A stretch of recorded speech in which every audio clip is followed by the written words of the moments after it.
दीपक sir देखिए, एक आखिरी मुलाकात, धीरेन्द्र कह रहे हैं फाइनल टच शाम 6 बजे के आसपास शपथ ग्रहण होना है। ज्योतिरादित्य सिंधिया घर से निकल चुके हैं, अनुप्रिया पटेल निकल चुकी हैं, नारायण राणे पहुंच रहे हैं पीएम के आवास पर।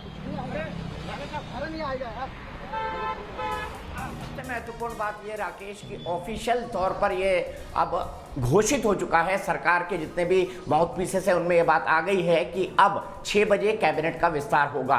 ये बात अब तय हो चुकी है। आपको परंपरा याद होगी, परंपरा ये है कि प्रधानमंत्री से तमाम नेता मिलते हैं कैबिनेट एक्सपेंशन के पहले, पार्टी के अध्यक्ष भी होते हैं। 11:30 बजे की मीटिंग है, इसीलिए लोगों का पहुंचना शुरू हो चुका है। संभवतः 12 बजे मीटिंग शुरू होगी और जितने भी चेहरे इस वक्त प्रधानमंत्री निवास पर आपको दिखाई देंगे, जितने भी चेहरे अभी प्रधानमंत्री निवास पर आएंगे वो कैबिनेट के ही चेहरे होंगे। ये फाइनल लिस्ट होगी और लिस्ट जो है लगभग 1 बजे के आसपास राष्ट्रपति भवन चली जाएगी। अभी प्रधानमंत्री ने एक परंपरा बनाई है कि जबकि वो कैबिनेट विस्तार करते हैं, शपथ ली जाती है, उससे पहले जिन जिन लोगों को मौका दिया गया है उनको प्रधानमंत्री के साथ बुलाया जाता है, उनके साथ चाय पिलाई जाती है और प्रधानमंत्री अपनी नई टीम से आने वाले समय की चुनौतियों को डिस्कस करते हैं। तो मेरे ख्याल से अब ऑफिशियल हो चुका है कि शाम को 6 बजे कैबिनेट का विस्तार है और जो चेहरे अभी प्रधानमंत्री निवास पर पहुंचेंगे वो कैबिनेट के चेहरे होंगे। ये बात बिल्कुल तय है राकेश। बिल्कुल, ये बात पूरी तय है। लेकिन एक और जो 2 बड़ी बातें हैं दीपक सर, सबसे युवा कैबिनेट होगी हिंदुस्तान के इतिहास में अभी तक। जो मुझे लगता है जिस तरीके से नाम सामने आ रहे हैं, जिन नामों की चर्चा सबसे ज्यादा है और खास तौर पर ओबीसी वर्ग से सबसे ज्यादा इस बार चेहरे शामिल किए जा रहे हैं। जी हाँ, जो प्रधानमंत्री की योजना है और जो हमें सूत्रों से जानकारी मिली है, सबसे पहला तो ये कि परिवर्तन होने के बाद जो कैबिनेट का संभावित फेरबदल है उसमें जनरेशन नेक्स्ट जो प्रधानमंत्री और भारतीय जनता पार्टी का जोर है कि नई युवा लीडरशिप को आना चाहिए, तो 45 साल से 50 साल और 40 से 50 साल के बीच में हाल ही में उत्तराखंड के मुख्यमंत्री जो बनाए गए हैं वो भी भारतीय जनता युवा मोर्चा के अध्यक्ष रहे हैं। बहुत युवा हैं, उत्तराखंड के अभी तक के सबसे युवा मुख्यमंत्री हैं धामी। तो मुझे अब ये लगता है कि प्रधानमंत्री इस तरह का बैलेंस करेंगे कि एवरेज एज जो है वो कम हो जाए। 25 से ज्यादा मंत्री शपथ लेंगे, ऐसी जानकारी भी हमको मिल रही है राकेश। और ये भी जानकारी मिल रही है कि कुछ नए मंत्रालय बनाए जाएंगे, उसके लिए काफी हद तक काम हो चुका है और अब लिस्ट लगभग फाइनल है। उन्हीं नेताओं को प्रधानमंत्री के साथ चाय पीने के लिए बुलाया जाएगा जो कैबिनेट के अंदर शामिल हो रहे हैं। तो मेरे ख्याल से जो चेहरे अब प्रधानमंत्री आवास पहुंचते हैं वही कैबिनेट का चेहरा होगा और पार्टी अध्यक्ष यानी जेपी नड्डा जी उसमें मौजूद होंगे, राजनाथ सिंह आ सकते हैं, साथ ही साथ अमित शाह भी आ सकते हैं, क्योंकि प्रधानमंत्री ने कस्टम बनाया है कि जिन भी लोगों को शपथ ली जाती है वो प्रधानमंत्री के पास चाय पीने के लिए जाते हैं। जो सबसे महत्वपूर्ण बात इस एक्सपेंशन की है, प्रधानमंत्री एक संदेश और संकेत देना चाहते हैं। वो इसलिए भी जरूरी है क्योंकि उत्तर प्रदेश के चुनाव सामने हैं। जिस राज्य की जनसंख्या है, जितने सांसद हैं, उसके हिसाब से प्रतिनिधित्व दिया जाएगा। उसके हिसाब से 15%, जैसे उत्तर प्रदेश की अगर बात की जाए तो उत्तर प्रदेश से अच्छे खासे सांसद आते हैं, 80 सांसद आते हैं, तो आप उसका 15% निकाल लीजिए, उतने संभावित मंत्री उत्तर प्रदेश से होने की संभावना है। ठीक यही फॉर्मूला बिहार पर लागू होगा। तो मुझे अब लगता है और जो हमारे पास जानकारी है उसके हिसाब से प्रधानमंत्री इस कैबिनेट विस्तार के जरिए जनरेशन नेक्स्ट को लाकर गवर्नेंस है उसको और बढ़ाना चाहते हैं। पार्टी ने वैसे ही कहा है मैक्सिमम गवर्नेंस मिनिमम गवर्नमेंट, लेकिन अभी भी मिनिमम गवर्नमेंट प्रधानमंत्री मोदी ने बरकरार रखी थी, क्योंकि हाल ही के दिनों में कई सहयोगी छोड़कर चले गए। जैसे अरविंद सावंत शिवसेना के सांसद थे, मंत्रिपरिषद के थे, शिवसेना अलग हुई, अकाली दल अलग हुआ। हरसिमरत कौर बादल जो कि सांसद हैं अकाली दल की, वो कैबिनेट से उन्होंने इस्तीफा दे दिया। रामविलास पासवान के निधन के कारण, सुरेश अंगड़ी जी के निधन के कारण, जिनका कोरोना से निधन हुआ, रेल राज्य मंत्री थे, ऐसे कई पद अभी कैबिनेट के अंदर खाली पड़े हुए हैं। कई सारे ऐसे मंत्रालय हैं जहां पर मंत्रियों के पास अतिरिक्त बोझ है। अगर हम रविशंकर प्रसाद की बात कर लें, अगर हम पीयूष गोयल की बात कर लें, अगर हम निर्मला सीतारमण की बात कर लें, इनके साथ एक साथ कई मंत्रालय हैं। तो मुझे लगता है नए संभावित 8 के आसपास कैबिनेट में चेहरे होंगे जो कैबिनेट रैंक के मिनिस्टर होंगे, बाकी मिनिस्टर ऑफ स्टेट बनाए जाएंगे निश्चित तौर पर। और धीरेन्द्र पुंडीर हमारे साथ जुड़े हुए। दीपक सर मैं आपके पास लौटकर आता हूं, आमिर भी हमारे साथ जुड़ चुके हैं। धीरेन्द्र, जिन बातों का जिक्र किया दीपक सर ने, अब तो प्रधानमंत्री आवास पर नजर गड़ा कर रखनी है, जो पहुंचेंगे वही फाइनल लिस्ट होगी। देखिए यही है कि जो जिस तरह से अब पूरी तरह से कुछ देर बाद ही ये तय हो जाएगा, जो मैं कह रहा हूँ कि लोगों को ये नाम भी सामने आ जाएं कि जिनको आखिरकार इस बार चूज़ किया है प्रधानमंत्री ने इस बात के लिए कि वो जनता तक उनकी योजनाएं, उनकी सरकार की योजनाएं और आने वाले समय की चुनौतियों के लिए जो उनकी पार्टी की तरफ से जिन चेहरों को नॉमिनेट और जिन सहयोगी दलों से उन लोगों ने चुना है, उन सबके चेहरे अब सबके सामने आ जाएंगे। मुझे लगता है कि ये कैबिनेट के लिए बहुत लंबी कवायद चली है, इसीलिए कुछ नाम यकीनन राकेश चौंकाएंगे, लेकिन प्रधानमंत्री को ये यकीन है कि ये लोग जो लोग आएंगे ये बीजेपी की आने वाली चुनौतियों को बिल्कुल सही से समझेंगे और उनका निपटारा करेंगे। जिस तरह से उत्तर प्रदेश के चुनाव से पहले इस तरह का बदलाव है, ये यूपी के चुनाव के लिए भी काफ़ी कुछ मैसेज दे सकता है राकेश। इसलिए जो पिछले कुछ समय से हम उठती हुई आवाज़ें देख रहे हैं उन सबको भी, और कोरोना के दौरान जिस तरह से राष्ट्र ने उसका सामना किया है, उस दौरान जो भी चीज़ें प्रधानमंत्री मोदी ने महसूस की होंगी, उनके सहारे अब ये नए चेहरे बताएंगे कि आखिर उस बदलाव को किस तरह से उन्होंने माना है और किस तरह जनता को उनके सामने अपने फिर पार्टी की तरफ से एक नया संदेश देने की कोशिश की। मुझे लगता है कि ये सब चीजें जरूर बहुत ध्यान में रखी गई होंगी। ठीक है, मैं आमिर के पास जाऊं उसके पहले दीपक सर एक बार फिर से मैं आपके पास आता हूं। जिन बातों का आपने जिक्र किया कि मिनिमम गवर्नमेंट और मैक्सिमम गवर्नेंस, शायद वो फॉर्मूला तो इस बार के कैबिनेट एक्सपेंशन में टूट रहा है क्योंकि ये संख्या बहुत ज्यादा होने वाली है। और उसकी वजह क्या ये आपको लगती है कि गवर्नेंस पर जोर है, जो कुछ शिकायतें पिछले कुछ समय में आई हैं उन शिकायतों का निपटारा किया जाए, जो बोझ है मंत्रियों पर जिसका आप जिक्र कर रहे थे। नरेंद्र तोमर के पास 4 मंत्रालय हैं, 3 मंत्रालय वाले 5 कैबिनेट मंत्री हैं, रविशंकर प्रसाद, हर्षवर्धन, प्रकाश जावड़ेकर, पीयूष गोयल, प्रहलाद जोशी, इनके पास 3-3 मंत्रालय हैं। राज्य मंत्री जितेंद्र हैं, उनके पास 4 मंत्रालय हैं। राज्य मंत्री संजय धोत्रे हैं, उनके पास 3 मंत्रालय हैं। तो काम का बोझ बहुत ज्यादा है, इसको भी कुछ हल्का किया जाए ताकि गवर्नेंस पर ज्यादा जोर दिया जा सके। बिल्कुल हल्का किया जाए, और जो चेहरे होंगे वो युवा चेहरे होंगे, साथ ही साथ अनुभवी चेहरे होंगे, यानी वो प्रोफेशनल्स होंगे। ऐसे ही नामों को आया गया है।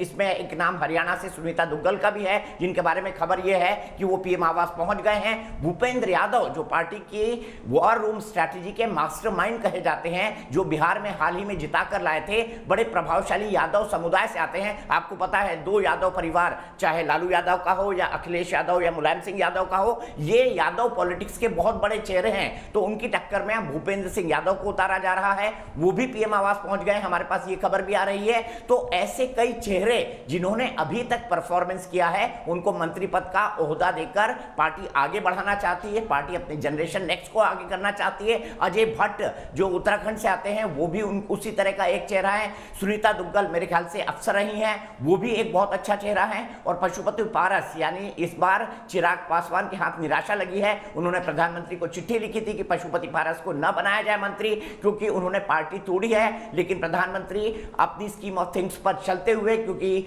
चिराग पासवान जो एनडीए का गठबंधन है उसके लिए बहुत बड़ा सरदर्द बन गए थे। भले से वो अपने आप को हनुमान कहते हैं और प्रधानमंत्री मोदी को राम कहते हैं, लेकिन हनुमान ने जो काम किया था, ऐसा लग रहा था भारतीय जनता पार्टी और खासतौर पर नीतीश कुमार का दबाव था कि इन्होंने खुद ने जो है अपनी अयोध्या जला दी है, यानी बिहार में डैमेज करने का कोशिश किया है नीतीश कुमार को। तो कम से कम इस हनुमान को राजनीतिक तौर पर दूर रखा जाए, तो ये एक दूसरा झटका चिराग पासवान को लगेगा। और जितने भी लोग अभी पीएम आवास पहुंच रहे हैं, यही नए मंत्री होंगे। ठीक है, 2 सहयोगी इस वक्त हमारे साथ जुड़े हुए हैं। आमिर हमारे साथ जुड़े हैं, सर्बानंद सोनोवाल के घर के बाहर मौजूद हैं। हिमांशु हमारे साथ जुड़े हुए हैं, रीता बहुगुणा जोशी के घर के बाहर से। आप बताइए आमिर, क्या हालचाल है? वहां से निकल चुके हैं सर्बानंद सोनोवाल?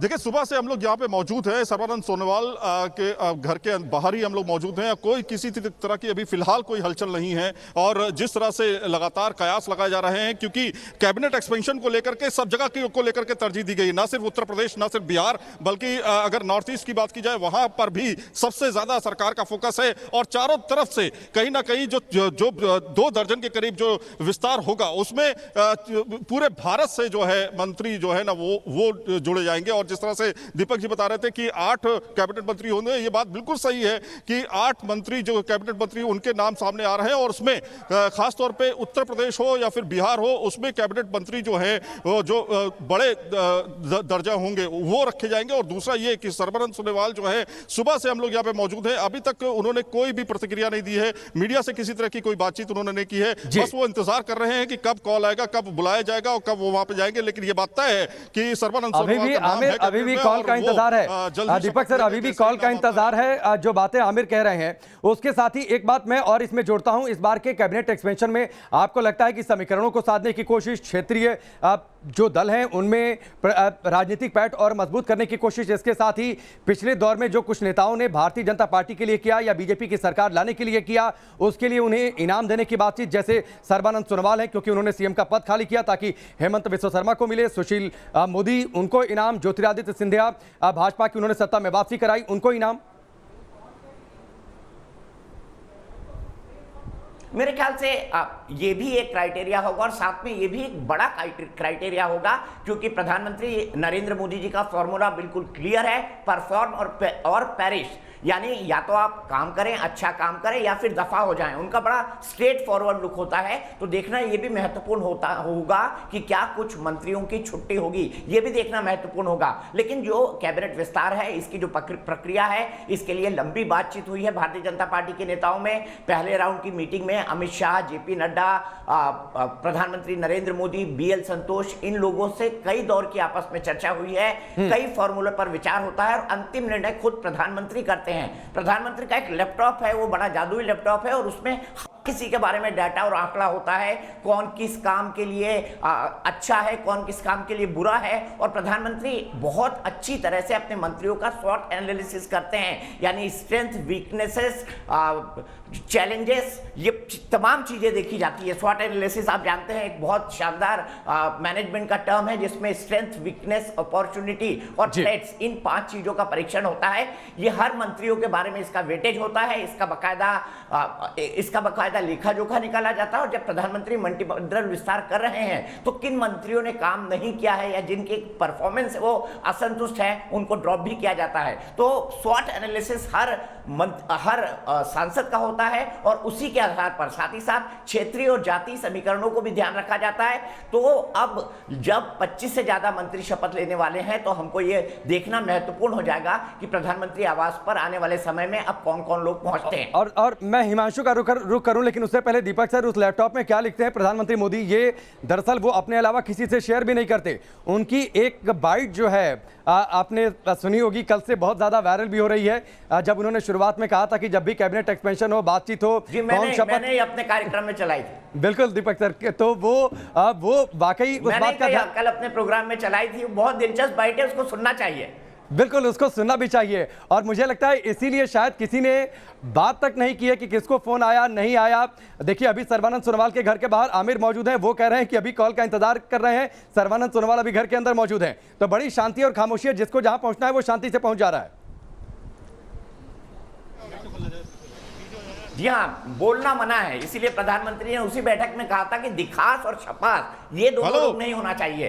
प्रधानमंत्री बनने के बाद भी नरेंद्र मोदी अपने लैपटॉप पर 1 घंटे बैठते हैं। दीपक सर, थोड़ा सा रोकता हूं, आमिर कुछ इशारा कर रहे हैं, शायद कुछ अपडेट है उनके पास। आमिर बताइए।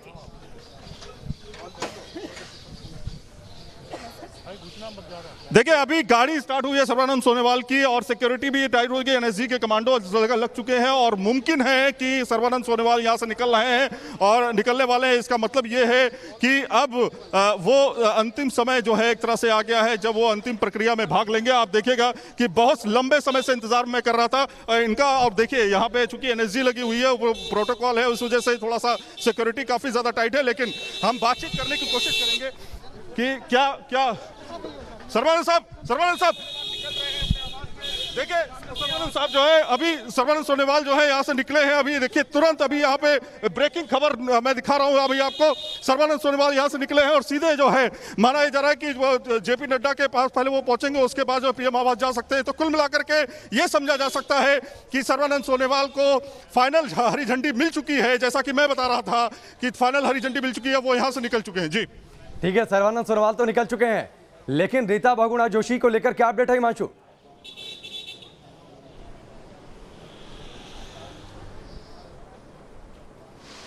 सूचना मिल रही है वो इस समय मुंबई में है। जो उनका आवास है उसी आवास के बाहर इस समय हम मौजूद हैं। अंदर किसी तरह की कोई हलचल दिखाई नहीं दे रही है। ये बताया गया है सुबह वो फ्लाइट से मुंबई पहुंची हैं, एक कार्यक्रम मुंबई में उनका तय था, उस कार्यक्रम में शिरकत करने वहां पर पहुंची हैं। तो ऐसे में जो शुरुआत से नाम चल रहा था रीता बहुगुणा जोशी का, उस नाम पर अब संचय एक सवाल या निशान खड़ा होने लगा है। जिस तरह से दीपक सर बता रहे थे उस लैपटॉप के अंदर न जाने किसका नाम कब सामने आ जाए, तो शायद अभी तक उस लैपटॉप में रीता बहुगुणा जोशी का जो नाम है वो नहीं दिख रहा है। यही वजह है कि वो अभी मुंबई में है और किसी तरह का यहाँ पर जो उनका आवास है उस पर किसी तरह की कोई हलचल दिखाई नहीं दे रही है। शाम तक उनका आना वापस बताया जा रहा है। तो ऐसे में मोदी जो कैबिनेट विस्तार है उसके अंदर रीता बहुगुणा जोशी का नाम यूपी से जो सबसे आगे चल रहा था उस पर विस्तार जो रोक है वो यहाँ पर लगती दिखाई दे रही है। ना आवास पर किसी तरह की हलचल है और वो खुद दिल्ली के अंदर मौजूद भी नहीं है। और जो लेटर वहां पर दिया गया है प्रस्तावित वो भी हमारे पास है, वो ऑफिस को भेज दिया गया है। तो ऐसे में रीता बहुगुणा जोशी का नाम तो यहाँ पर दिख नहीं रहा है कैबिनेट विस्तार के अंदर। हालांकि ये कहा जा रहा था